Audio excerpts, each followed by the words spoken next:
So I want to start different than how we have started. We've kind of passed over the writings and went right into the discussions the other weeks, but these two passages just impressed me. Okay, and so the first one is called Conjures by Honoré Fanonne Jeffers. And so I wanted to read that because I think it's just amazing. How old, how tall, how kind. We won't ever know, but Samba kept plotting the demise of the French until his end. And all right, that's a tragedy for him, the one whose name means second son in the Fulbe language, as well as those other conspiring Africans who died alongside him. Were they conjured, as that Frenchman claimed, his excuse for scoring their flesh with fire, these men who dared to want freedom? Or did those brothers simply love Samba, a man who'd revolted once before back in Africa, in some port that was constantly tugged between the French and the Portuguese? Samba had refused to accept slavery. Perhaps he knew that death is a blink, a pain before crossing to a place of no bondage. And aren't you reading Samba's story right now? Aren't you curling your lips around his people's language and tasting the blood of struggle? And what of that colonizer who resorted to the cowardly wheel, recording what he believed to be victory over Samba? Be honest with me. Will you even remember that Frenchman's name? Isn't that a remarkable passage? Tell me what stood out for you. The fact that we really don't remember the Frenchman's name. Or a multitude of other plantation owners. Right. Right? We remember the names of the people who fought. I mean, we remember, although I don't remember now, but we remember the name of the young man from 12 Years a Slave. We remember him. We remember his story. We remember Crispus Attucks. I will never forget Samba. Yeah. You know, we remember those because they stick out for what they did. You know, everybody knows who Frederick Douglass is. Yeah, because in a very rare way he was the phrase that Jesus called out, a voice calling out of the wilderness. Right? And those voices are very strong voices because everything feels so dry around them. Right? And so lifeless, and here's a voice of life. I love the line that said that he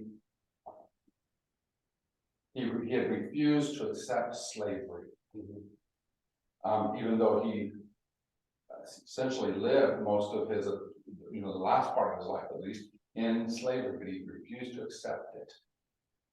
And it's easy to accept something even if you don't like it, because it's easier than taking the bold step of revolting. Right? What else stood out for you? I like well, it stood out for me because it made me think of the chapter when it talks in there about death, like he wasn't afraid of death. And I thought about they talked about how some of the slaves would, or the one in particular, went overboard on purpose, and in that was delighted because he was going to meeting death, which was so much better than being alive. Yeah. And it's hard to envision that unless you've been in a situation where the life is so terrible that it is not life, not defined by our typical ways of measuring life, right?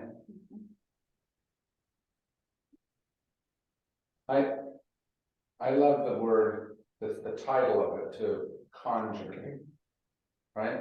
Because I think the powers that be often conjure up things to make them feel better about what they're doing, right? And that definitely is true about all of this that we're reading.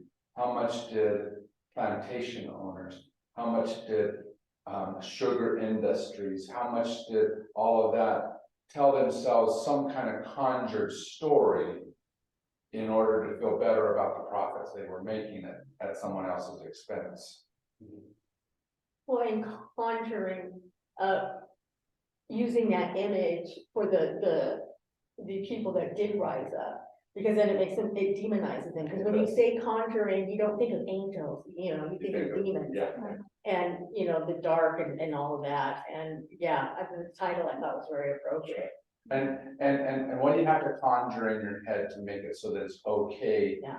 to scour someone's flesh with fire, as it said here, As right? you're blatantly lying, because you know that's a human, not a spirit.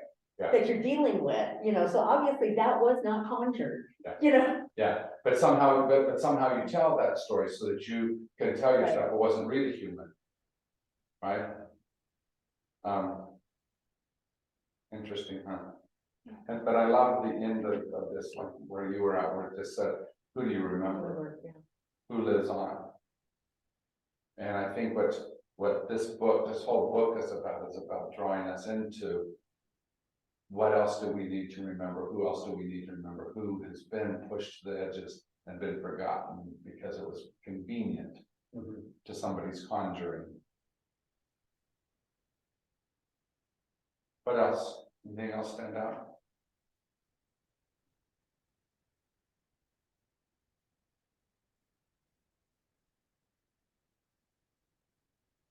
So, what do we do with this whole section about sugar? Because how many didn't even know how big of an industry sugar was? Because we always hear about cotton, tobacco, that those were the exports of the South, and it's true, but he makes a strong case for it also being sugar, especially in the Louisiana area and the connection into the islands, the sugar islands, as he called it, right?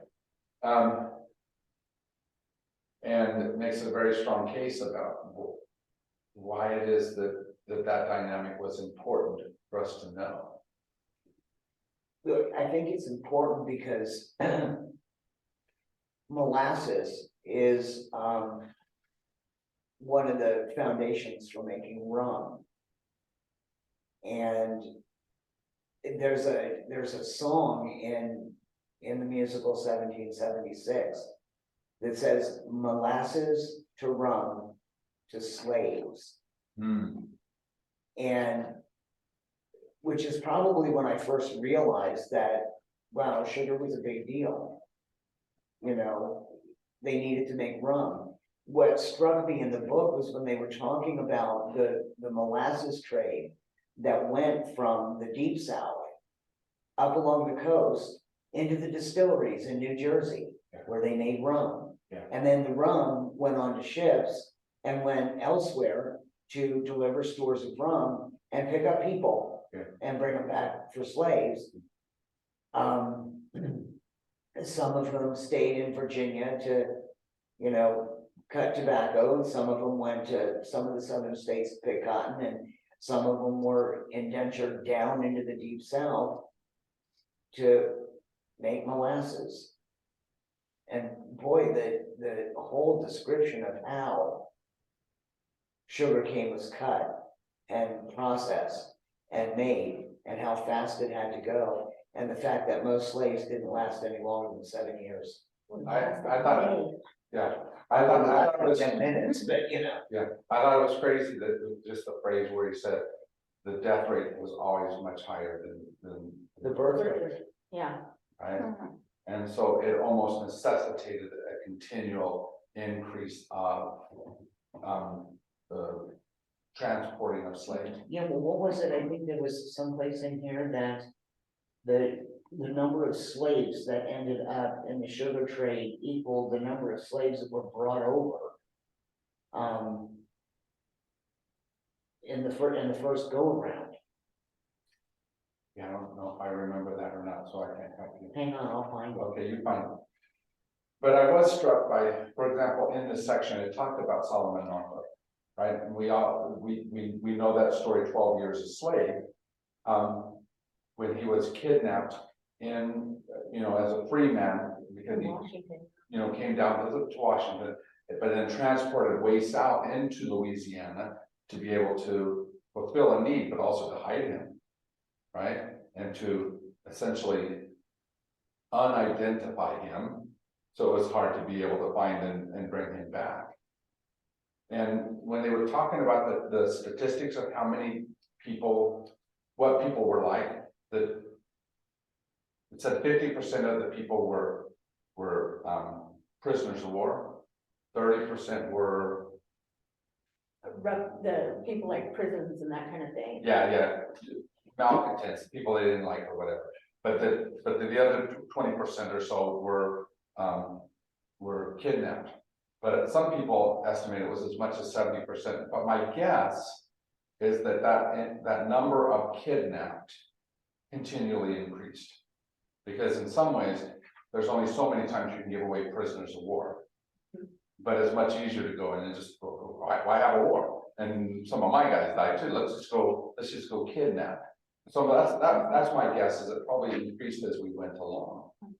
So I don't know how that averaged out in the end, but kidnapping is like with the Northrop case.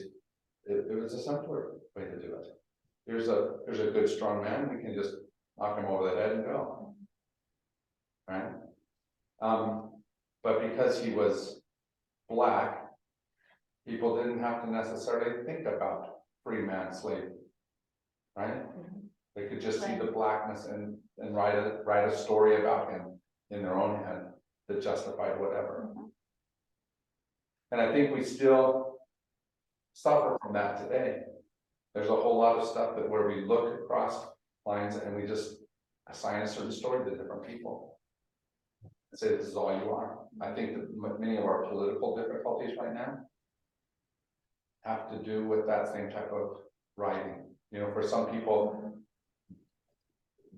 there are not good people waiting on the border to come into America, good immigrants. It's just criminals, Right. and they tell a certain story that's there.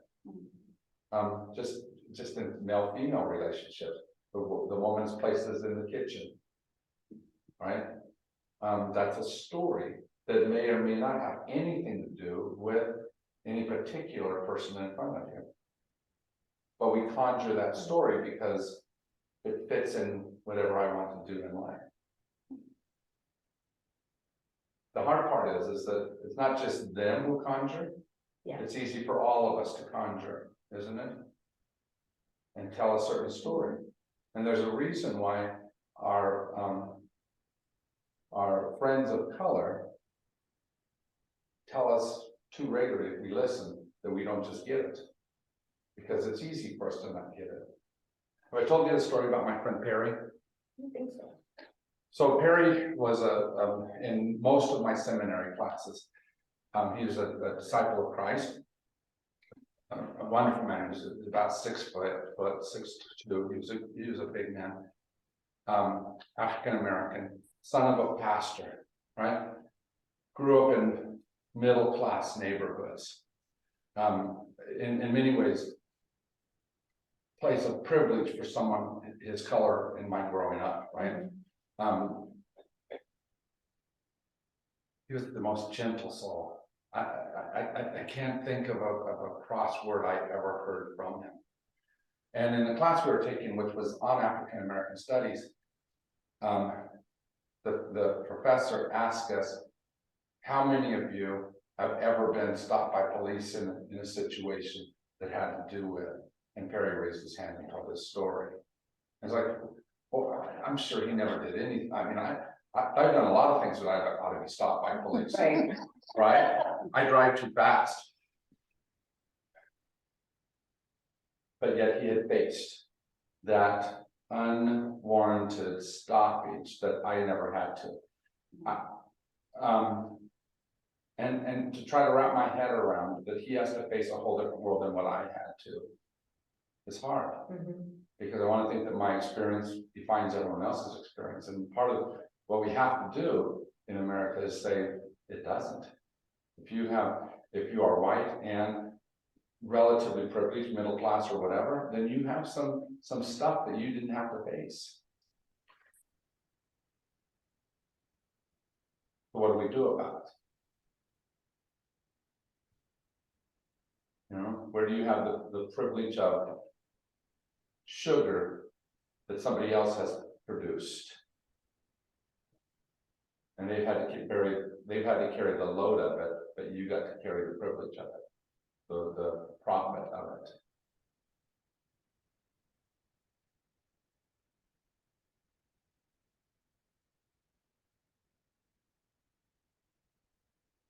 Sugar was mainly grown in Louisiana and Mississippi, do I remember?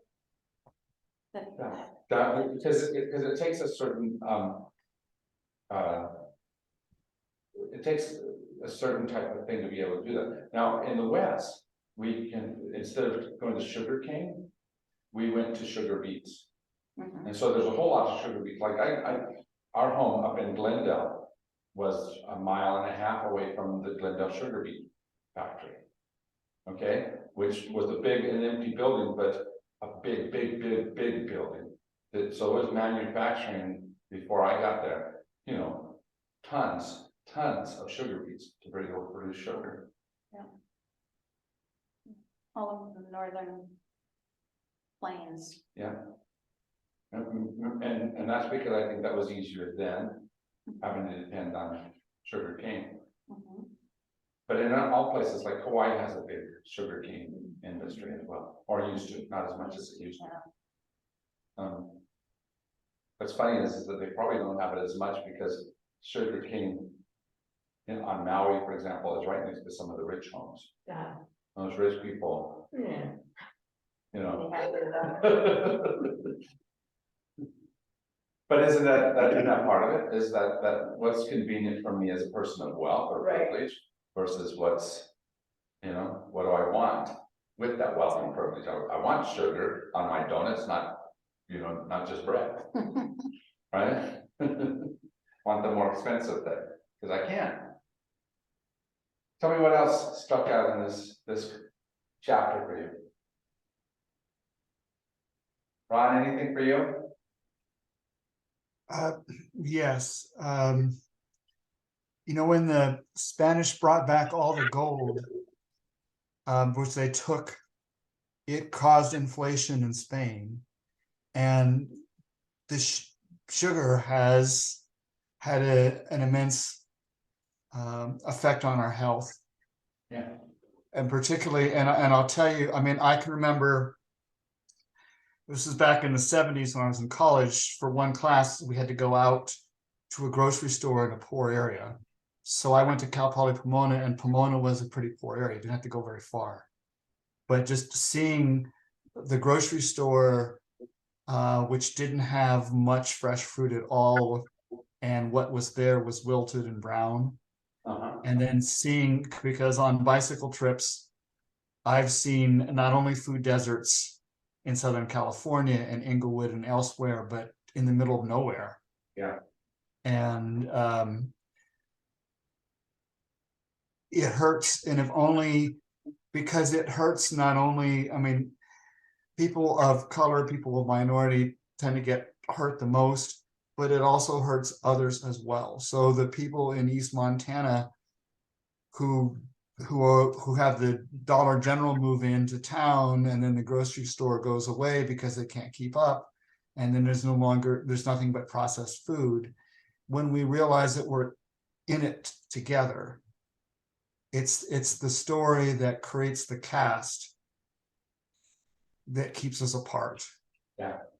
And how to bridge that divide. And that divide is tough because in some ways, when you don't even have to look at the divide, then all you get are the benefits of it without having to deal with the reality of it. Yeah, I grew up in as I've said a number of times, in a really small town. Out in the middle of no place, Yeah. and No yeah. place. truly no place. We had 3 grocery stores. And they were only, it never occurred to me that in the city, there were places that couldn't get decent food, because here we are out by Death Valley, and we've got good produce and whatnot. Yeah. That is just mind blowing to me. I was telling him earlier, Ron, that I used to deliver bread all over the Phoenix area, literally all over that metropolitan area. And, but between downtown and the river bottom and South Mountain, which is a number of miles, there's no, and it's mostly Hispanic, for Hispanic, and there's no grocery stores until you get down way to South Mountain. And that's the type of thing that happens. Was that always the way that it was, or is that after some of the civil the problems that where they were via The civil rights thing. civil rating things, yeah. I don't know that I know that completely, but the south of the tracks type of things were ways of being able to define where it was better to have businesses and where it was better not to. Yeah, I'm just thinking of where I grew up, with metropolitan Milwaukee. There were a lot of smaller small family, small stores, pardon me, that, and I think that a lot of those people were there until the riots. Yeah. And then they disappeared. Okay. But even in those areas, there were times that, or there were other areas where, like smaller, like super Like the mom and pop type of places. the larger ones. Supermarket. Supermarkets. There was one called Piggly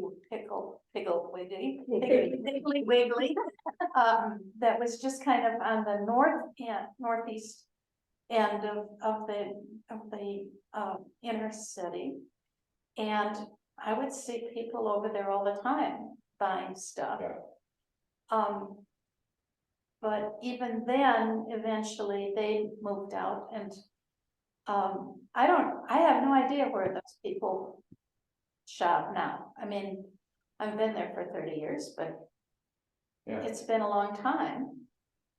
But they still don't have, they talk about the desert food areas, but there's got to be somebody providing food for these people somewhere. Sure. There's And- got food, I mean, the commodity of food is just, And I think there's several things that might enter into that discussion. First of all, it's not always that there's not supermarkets somewhere, but are they farther away for people who have less reliable transportation? And so you're asking them to go further to be able to get their food. Spend more on the cost of that. The mom and pop shops that are sometimes in some of those areas also have to, in order to make a profit, charge a higher premium on many of those things. And so there might be more cost that way. So somebody who has a similar job as an Anglo in an area that's more well serviced might be spending more on just the necessities of life, and so has less disposable, less just to take those steps forward, right? like the place that you shop there, that was the black market. I mean, were the cost of foods be that much more? They were higher. But I mean, it was, and when I say it was a small store, it probably would have fit in the community center. It was not a big store. It probably wouldn't even fill the community center. small store, they had staples, they had canned goods. This is back in the day when we didn't have a lot of processed food either, so, you know, macaroni and cheese in a box was probably about the most processed food you'd buy. And, you know. None of us are old enough to know where the process, we're not old enough to know that, I know. and, you know, like you. I know, cause you know, I was around when the Dead Sea was just sick. So,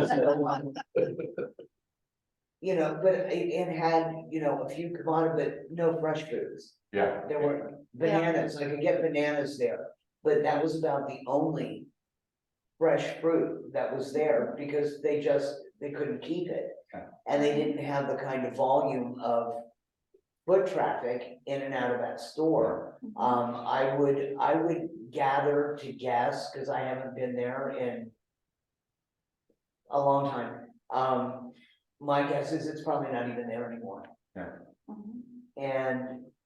And most of that would have been attrition and the fact that larger stores opened up. Yeah. Now, can they Winchester, be a viable option type Mhm. of thing? yeah, well, Winchester's not that big, Yeah. so, you know, if you could drive 10 minutes from the neighborhood and get to a grocery store, people are gonna do that instead. A Choice IGA opened up probably 4 blocks from where we were, and I used to go to the grocery store for the lady who lived next door. She was older. And, but used to go and pick stuff up for her because I had a car, she didn't. I drove, she didn't have one. Communities don't have cars, Or a higher percentage that don't. Yeah, so it would be harder for them to go 10 more minutes. Or people in blocks. Yeah, and we have to remember that if we take for granted my mobility or my resources and apply that to everyone, that we're usually gonna make a mistake in what's possible there. Let's talk about another place like that's very prevalent in today's world, and those are Dollar Generals and things like that, which often have food. But if you look at the produce in those stores versus the produce in a Fry's, there's a significant drop. Right? And how much is that true of most of that in order to get it to the dollar price? Is it all lesser quality? And is that enough? Is that satisfactory for us to say that that's good? That's a grocery store. That's enough for you. That's right. Well, you know, and bringing that up, it's interesting, I saw a commercial right after I read this chapter, and it's, a Black family sitting down, and what they're talking about is the foods that we want to put on the table, and it was talking about fresh vegetables, fresh fruit, you know, fresher meat, and all this stuff, and it's the family sitting down to have what we would consider a healthy dinner, because that's what they want. Yeah. And I thought it was pretty interesting, I had never seen that commercial before until I read this chapter, and it was like, wow, because one of the things that they say in here is advertisers market the high sugar drinks, fast food, processed foods, all that stuff, they are advertising that to the Black community, not even Hispanics or, and you know, other poorer communities, but they're aimed at the Black communities. Yeah, and especially if, for example, a McDonald's, who has much smaller footprints and can go in a lot of different places, if they can sell hamburgers, well, they don't sell them out for this price, but you know, they can sell a Big Mac for $1. Why wouldn't a poorer family go for that bargain as opposed to something else? But if you eat Big Macs only, what does it do to you? Heart disease, diabetes, Right? death. But sometimes that has been so much cheaper than any kind of healthy meal. Yeah, but boy, it's not anymore. It's gone up a bunch over the last couple of years. Yeah. That will change things. We can only hope. Dinner for 4 at McDonald's right now with just your basic, you know, burgers, fries, and sodas is almost $50. Yeah, That's a family of 4. that's crazy, huh? It's insane. The cheapest place to get a burger, if you want a burger, is In-N-Out. they're still reasonably priced. Yeah. Just so you know. So I want to tell you a question that kept going through my head as I'm reading all of this. Why is it that we anticipate anything but a rebellion from people who were placed in situations like that? Right? Yeah. Because it seems like that's just a logical thing to expect, Mhm. right? Because why wouldn't you be Samba and say that's not anywhere close to the normal that I want to have treat feature? I think for the majority of people that were enslaved, the reason that they did not is they were so broken. I mean, their spirits were broken, their bodies were broken, their families were broken. That until there were enough of them who weren't broken, you know, to join ranks and rise up. Most of them are so broken, it's like, why bother? So let's talk about that whole process. I'm not certain I've heard it called the Middle Passage forever. I'm not certain that I ever put together why it was called the Middle Passage, because it's that triangle, Yeah, right? And to get folks from Africa broken down and ready to be what were needed on the plantations and in the situations over here, something did have to happen. How do you turn somebody into a slave? How do you essentially take away their humanity? Isn't that like a strange thing to ask? That we would look at and say, how do I take away Deb's humanity in order to have my purpose fulfilled? Well, it struck me too when they were talking about the boats that were bringing these people. They had them, one, held in chains. They didn't have room to move. And I think the thing that bothered me most was the young man who lost his scrotum on the passage over. Yeah. Really bothered me a lot. But if we bring that scenario forward, we did the same thing to Jews when we packed them onto cattle cars. Yes, they did. And they couldn't move. And, you know, they were basically suffocating because there was no air. They were in a cargo hold. You know, the Jews were on cattle cars that have slits this big. And just the fact that we put them on cattle cars, just that alone, what's it saying to them? Well, and it said the same thing to all the people that they threw in the cargo hold. The cargo hold. That's Over right. here, you know, you're not a human being, Yeah. you're a commodity. And the phrase that he used a couple times in here was the human manufacturing process, which I thought was an interesting phrase to use. That we're essentially manufacturing the type of human that we want as we steal them from here and do the three-part process to get them over to here. And we're manufacturing them into a slave, not as a human, right? But we're taking human parts and turning them into something, we're trying to make them something less than what they perceive themselves to be at the beginning of the journey. And isn't that interesting that we would do that? It's a perfect description of man's inhumanity, of man. Mhm. So, go ahead, Ron. In a caste system, there always has to be a bottom, so you take the next level up. So the poorest white men were the overseers on the plantation. Yep. Or and the sailors on the boat who were living in fear of a slave rebellion because they would be killed. And it's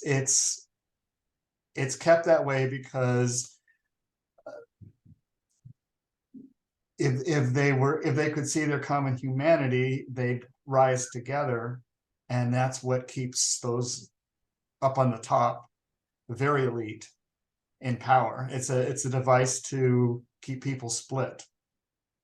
So, And it's been going on in the Jim Crow South, and it's now going on with our governor of Florida and others. And I just have to bring up this parallel. So Tucker Carlson has taken 41,000 hours of tape and put together a piece which made the January 6th insurrection look like a picnic. And that's what we're asking to do in history, is we just cherry pick bits and pieces to make it look like what we want, or what we want to, that's comfortable to us. And we just exclude those parts. We just basically rewrite history and just kick out that part. And so as a Christian pastor, I'm very much really difficult for me, is how do they somehow rationalize that they are still Christians in doing all this? How do they sit there in a space of righteousness while doing what, from my perspective, are anything but? And yet, I would venture to say that most of them saw themselves very, very clearly in the righteous side of things, in the right side of things, on God is on our side type of things. But how much does that parallel today? I think it still does a lot. I think we still have, well, we have small groups like this that are interested in learning more and figuring out how do we fix it, you know? There are still a lot of people that are walking around going, "There's nothing wrong with this," you know. We are better. Yeah. And I don't know. I don't get it. I don't think anybody's better than I am. I don't think anybody's any worse than I am. We're all people. But the bottom line is, if we didn't have skin, we'd find something else to be prejudicial about. Sorry, what? When you were talking about how as a Christian pastor, or how could as a Christian, you know, you could justify this. I clearly remember being brought up and taught that the Bible is very clear that those who love God end up on top. And since white civilization, especially European part, had advanced and done all this stuff, then in theory, we must be in the right because God's with us and we're, you know, kicking everybody else to the curb. So I think that they just kind of left, they spun off from stuff like that and just went into outer space and kept with that, though, God is with us. Yeah. Because by God, we're on top, so that just means God's with us. So whatever we're doing must be right.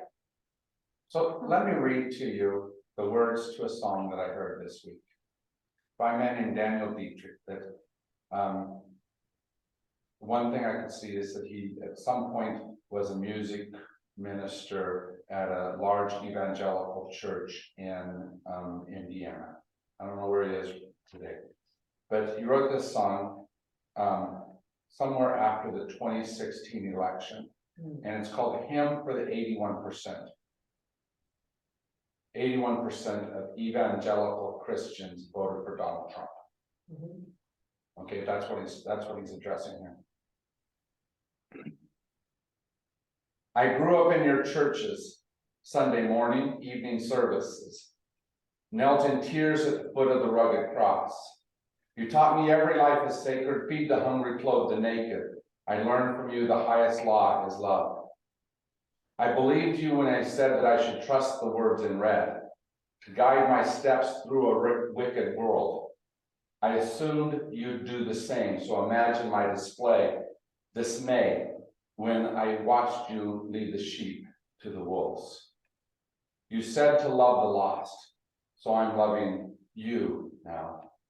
You said to speak the truth, I'm calling you out. Why don't you live the words that you put in my mouth? May love overcome and justice roll down. Next verse. Oh, they started putting kids in cages, ripping mothers from their babies, and I looked to you to speak on their behalf. Oh, but all I heard was silence, or worse, you justified it, singing glory, hallelujah, raise the flag. Your fear had turned to hatred, but you baptized it with language torn from the words of from the pages of the good book. You weaponized religion, and you wonder why I'm leaving to find Jesus on the wrong side of your walls. Maybe I was too naive, I just didn't want to see it. There's always been a little poison in the well. Our churches sit on stolen land, a nation built by stolen hands, and we use the Bible to justify it all. From slavery and segregation to mass incarceration, this is who we are, but not who we have to be. There's a lot of work to do to pull up the evil by the roots, but repentance has to come before there's peace. Wow, that's powerful. Isn't that a great thing? Mhm. You said to love the lost, so I'm loving you now. May love overcome and justice roll down. And he uses as the bridge. Most of the bridge are these two words, which are exactly the same words that many evangelical churches use from softly and tenderly, the chorus that says, come home, come home. And I just think it's an amazingly powerful piece. It is, and he said something in Yoga Eight, is that nationalism now has replaced a lot of our religion. And if you hang on nationalism, you know, it almost dictates that you have to have an enemy. And it's gotta be someone different than you. You have to be best, you have to be better than somebody. Somebody, And so you have to push somebody down, right? And so the exceptionalist American thing, we're better than the British, right? We're the chosen nation, all feeds into that, doesn't it? Mhm. So what do? Sitting here as the inheritors of all of this. What's this calling into us? You know, I sometimes think that it's gonna fall to us to be that. I don't wanna say mediator, because we don't wanna mediate a bad situation, but to be the people that start the conversation, but on both sides of the conversation, on both sides. You know, I think we're gonna have to be the ones that reach out to the far right, and we're gonna have to be the ones who reach out to our fellow brothers and sisters in the communities of color. And I'm talking about like people like us, I'm not talking, you know, because I cannot go in. I was at a Black Lives Matter thing, and you do kind of get looked at if you're there and you're not black, you know, and you know, I get it. So it's not for us to go in and like fix, but it's up to us to go in and engage and move it forward in a way that is helpful to African Americans and in a way that they want to move forward. I think the hard thing for them right now though is too is they don't know. They don't know what to do. They don't know how to move it forward. And they've said that, you know, in order for us to be allies, we need to be there, we need to be supportive. But we need to support them the way they want to be supported, not the way we want to support them. That's what we think. Exactly, you know, and I think Deborah's right, in order for that to happen, conversation has to open, and it has to be open, and we have to listen. And the hard part is that sometimes that conversation space is one of the hardest things to do. I'm not blaming St. Francis, because I think St. Francis's doors are open and wide too. I think when St. Francis says welcome, they mean welcome, but we don't have people of color here. Just the bottom line, part is the neighborhood, that there's just not in the neighborhood, but how much do we work to be part of the neighborhoods that are of a darker hue? What have we done to do that? I don't know, but we had a visitor here this past Sunday who is coming back again with her partner and an 11-year-old. And they live about a mile and a half south of where Deborah lives. On the south side. You know, and we come in from the barrio, but you know, but she said she felt very welcome here. Good. And And it meant a lot to her. Yeah. So, you know, as word spreads, I think we'll see more of that. But you're right, I mean, a lot of the problem is we're kind of far away here, up here on the hill. And it's easy to not take the steps, but I'm Right. telling you, you don't have to go all the way down to the barrio. If you go a mile south, Fort Lowell, and go west to Alvernon, Yes, you hit color Oh, yeah. pretty quickly right there, right? and substance abuse and mental health and all those Absolutely. things that traditionally we don't want those Yeah. people here. And so do we drive through there, or do we do something to be a part of that? Well, I think until we're willing to put an effort into being a part of that community, they're gonna look at us like, what, you know, you're not here, you're Yeah, well, like, yeah, Yeah, Mhm. yeah, and, you know. I think that, you know, talking about St. Francis being up here on the hill, one of the things that really bothered me on a idea level of getting rid of the pantry that we had here was the fact that, you know, it was some kind of an outreach in the community. Now, I understand the reasoning too about our food would be better distributed someplace else, you know, in these bigger arenas. But it was hard because I feel like that we're not out in the community yeah. that much, you know? And I don't really even know how, if it's a St. Francis or we're gonna have to hook up with other people. Yeah, and it might be partnerships, like I've always wanted us to have a partnership with one of the elementary schools, not up here on the castle walls, Right. right?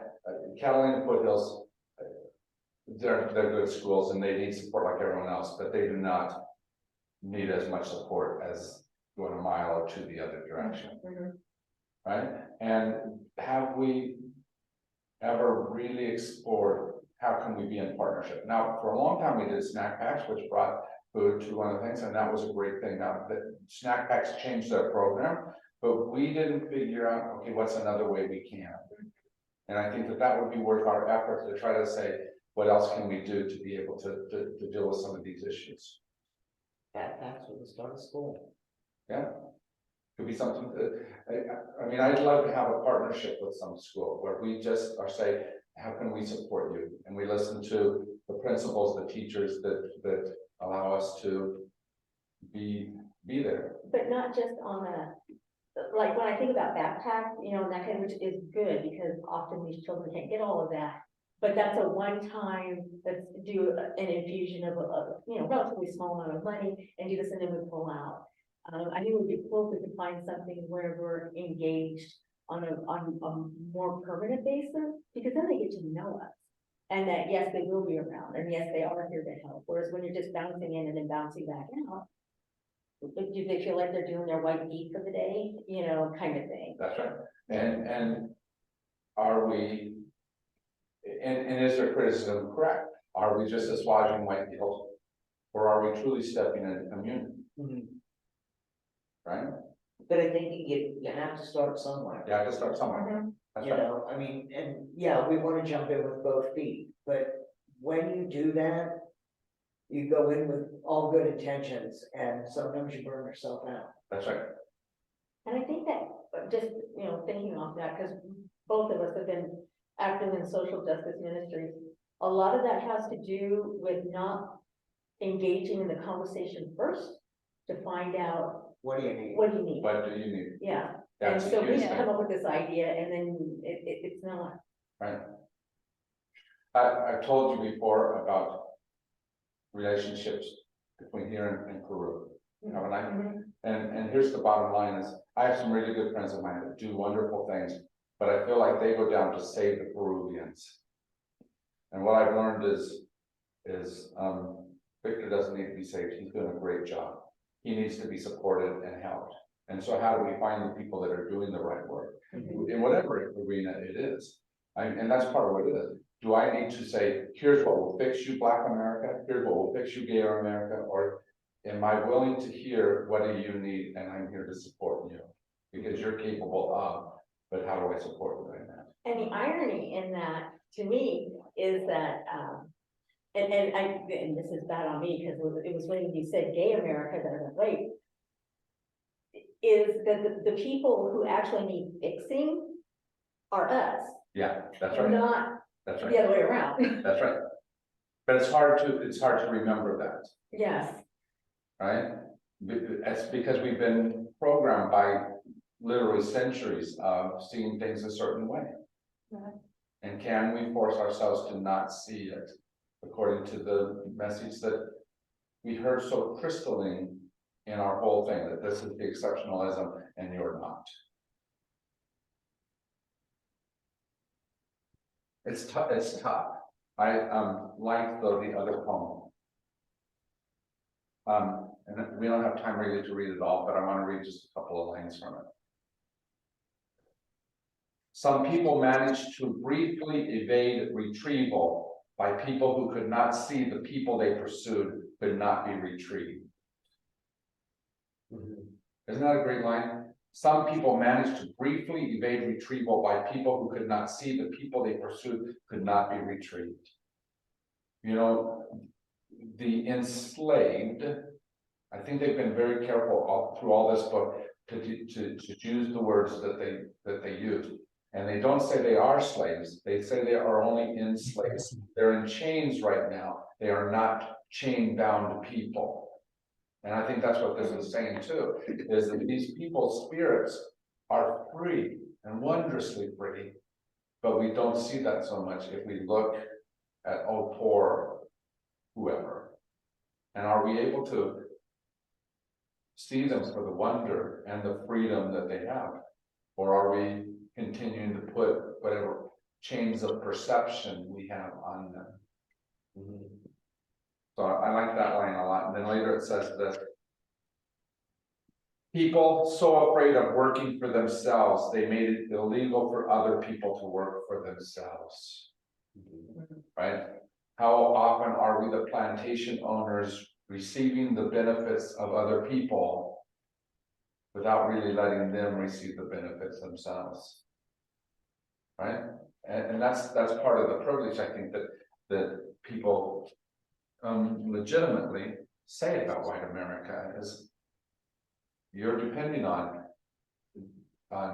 people to be certain things. So for example, it's really easy for us to complain about those brown people coming from south of the border that are taking away jobs. But I gotta tell you, I lived in Yuma, and Yuma depended on people from across the border, just right there in San Luis, to come up and harvest our lettuce fields. And it wasn't just Yuma that depended on that, because 90% of the lettuce this time of the year in America, in the whole of America, comes from the Colorado River valleys. 90% of the lettuce. So we depend, if you're eating a salad, you're depending on brown labor. And do you say thank you for that?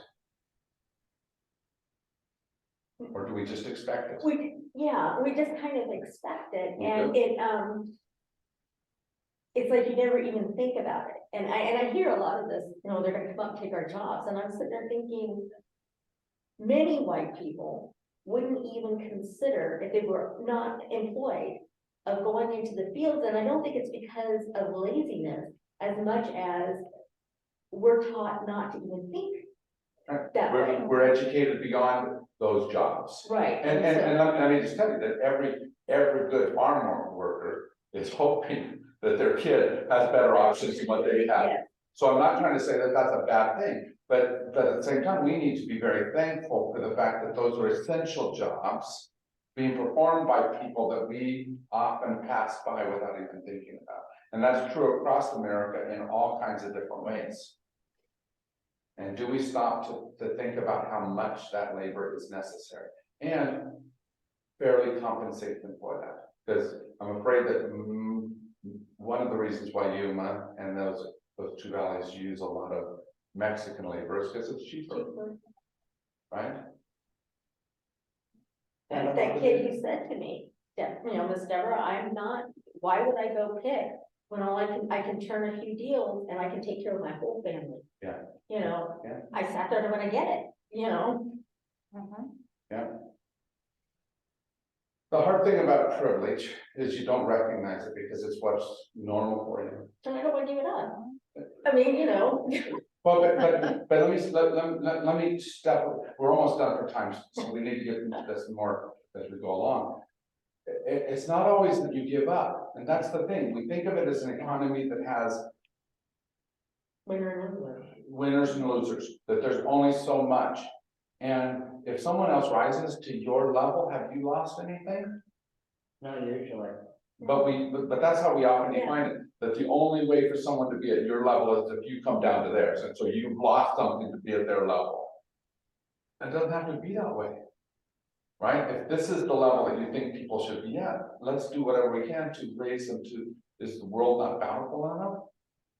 Or it's like looking at a candle. I have a candle with a flame, the other candle without a flame. Do I lose anything if I share my flame with you? No, Yeah. not a bit. Not, But now we have more light. but we forget that and it's easy to forget. It's easy to rally the troops under false narratives of they're taking your jobs. You know, or all kinds of other things. And how do we be in conversation about that? The last paragraph of the whole chapter really struck me. It says, since sugar came to these shores, there hasn't been a time when Black people weren't getting the short end of the cane stalk. And how do we reverse that and stop expecting that certain people only get this much when we expect we get more? That's the essence of this chapter, is trying to say, why is that still anywhere close to a norm in America? And it is, isn't it? Yeah, I blame you on Musk. Well, and there is, anytime there's people that are making, you know, when I was growing up, we were just celebrating people that had 10 or 12 million. Right. Now it's into those, which person needs that much in order to be successful, as opposed to, and we have to start asking those kinds of questions and questioning how we get from that. So Go ahead. of course, I always wanted to bring up Pima County Interfaith because that's one way that we can work together across congregations. Yeah. But just to bring up that for the past 42 years, we have seen a deliberate strategy called Starve the Beast, which is to cut taxes for the people on the very top. Yeah. And not pay for them. It's the gift that keeps on giving, and then say, well, there's just not enough money for education. There's just not enough money for food stamps, when it's a deliberate strategy. And right now, both our state and our nation are looking at severe cuts to the most vulnerable. Yeah. And, you know, and the sad thing is that In their head, right? those in Cochise County who would be most hurt by Medicaid cuts and by food stamp cuts are still in that, well, we don't want the government telling us what to do. And somehow, and I don't have the answer for that one, we've got to reverse that trend that's been going on for the past 50 years. So the good news is, we're only through chapter 3, so we have 2 chapters still to solve all of this. Okay. But keep thinking about these things and keep looking at, you know, none of us can fix the whole mess. It's a lot of stuff, but we can do some stuff. And we have to have hope that it is somehow moving towards a better conclusion, towards something that's a better community. But there's a lot of work. I hope that that's at least part of what you're seeing in this book, is there's a lot of stuff out there that we've often been blind to. It's been hidden from us. And we can blame somebody, or we can take responsibility and say, I choose not to be blind anymore. Thank you for your time. Thank you. Next week, we have Chapter 4. chapter 4. If you need a copy of it, if you don't have a book, it's over there. If you want a book, here's this one. You want it? Good, Chapter take that. 3 and 4. Yeah, chapter 3 and 4 for those that are a little behind. I have to back up and finish 1 and 2. Okay. I jumped ahead to 3. Yeah, the nice thing is while all these things build too, you can go to just one chapter And just, you know, if you need to, just go read chapter 4 next week and put that in. They're not real big chapters, too, which I mean, because you do stop, and you do stop, yeah. you yeah. know, but they're not huge. They're not huge, but they are deep. There's a lot of stuff in each one. They're very dense. And Yeah. so take the time you need to be able to read it. My brain isn't working that well, that Yeah, it's just like, oh. yeah. Do it at whatever speed you need to. And if you read a half of the chapter or a quarter, that's better than some people are doing. Mhm. So what you can. Have you read one of the rebuttals to this book? I haven't. I haven't either, and I mean, I don't know if I want to, but. Yeah, it's kind I of- want to spend my time on this and at some point maybe go to those books. But Will when, just piss me off. yeah, Yeah, no, that's when kind of I'm like- trying to refute historians by non-historians, Mm. I don't feel, I don't want to give much credence to it. that, yeah. You get a real historian that argues a different point, I would be more inclined to listen to For that. that, Yeah. yeah. From what I heard, and I can't be exact on this, this book right here has addressed some of the criticisms. So I know one has to do with this chapter because she originally started in 1619, but she brought in the slave trade that came to the Americas before. So I don't know if that was in the original or it's been added, but I know that this book has been added to Yeah, address some of the legitimate Yeah. things that have been brought up. you know, not necessarily the book has been added to, but the articles within the book. Because all the articles were published in the New York Times, and then they listened to the criticisms and they changed some different things. Because the slave trade was already a century or two old in Brazil before it came to the America, before it came to the United States. Well, it was old in some of the other countries too. It was older in England. Yeah. Before it came here. Yeah. Of course, so we can't really. Exactly. You know, Yeah, so, the hard part about England is there was never officially slavery in England. Right, it was all in the It was kingdom, all indentured servitude, right? right, which is slavery of a sort, but it's you get released after a time. And so it wasn't that you owned it. And so they used that to look down on the Americans, but I hope you heard in this chapter that they also profited oh, big time. by slave trading and the whole industry. Well, and not only did slaves come from England to the Americas during that whole time, but they went the other way too. Yeah, yeah. All right, thank you, Ron, for being here. Thank you. You on. The other way. They went Huh? from the Americas to England. Bye.